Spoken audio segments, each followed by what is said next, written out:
Death Billiards is one of the 4 releases to come out of the Anime Mirai, or Young Animator Training Project, for 2013, which is a project used to train new animators with the help of an actual animation studio. Even if you're not familiar with this project, you're probably familiar with Little Witch Academia, which was Studio Trigger's contribution for the same year. The animations that get produced are single, self-contained episodes that are about 30 minutes long and released as a batch into theaters during March.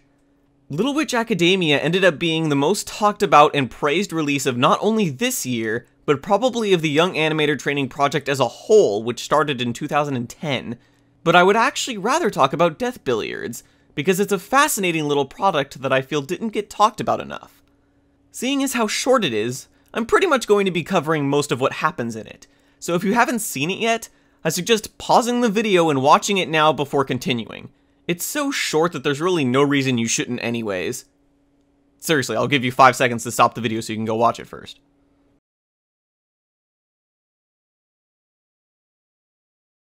The big question at the end of Death Billiards is, who went to heaven and who went to hell? Or perhaps more to the point, how do you judge the 2 characters to the point where you can actually confidently answer that question?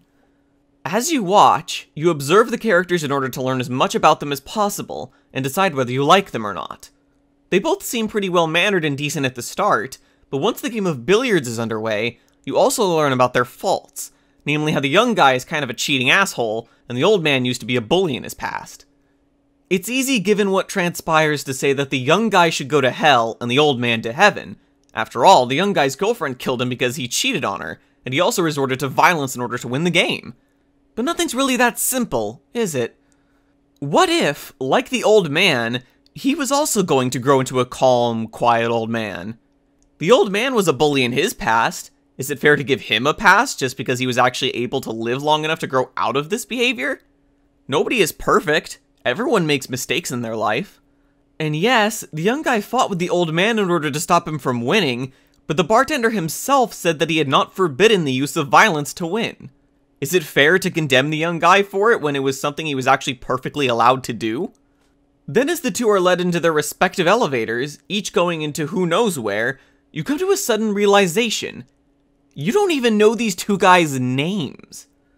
Before they were sent into the elevators, the young guy makes a spiel about how people are never born on equal footing due to any number of circumstances. It's a bit pathetic coming from him, considering we saw that the old man's childhood consisted of his house getting bombed during what's presumably World War II, but that's actually the entire point. The young guy doesn't know that about the old man. The young guy also just assumes that he's the one that's obviously going to hell, simply because of how he's seen the old man during their billiard match. He knows nothing of his past at all, yet he's so quick to judge the old man as a good person, and himself as awful, or at least in comparison. It really speaks about how we're so quick to judge other people despite knowing hardly anything about them. Hell, sometimes we even act like we do know everything about someone when that's actually completely wrong. We were only shown snippets of the young guy's and old man's past and their interactions while they were in the bar. Can we even say that's enough information to judge who should go where at all?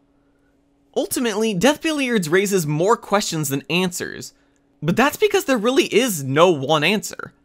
At the end, the bartender's assistant asks him who went where, and rather than say that he can't tell her, he asks her what she thinks. When she says that she's asking because she doesn't know, the bartender seems to show a slight smirk before finally saying that he can't tell her. But is he refusing because he's not allowed to tell her, or because he literally can't tell her? Judgment of morals and character are for you to decide for yourself, not for you to be told. The bartender is asking not only his assistant in that scene, but also the audience. So, which do you think?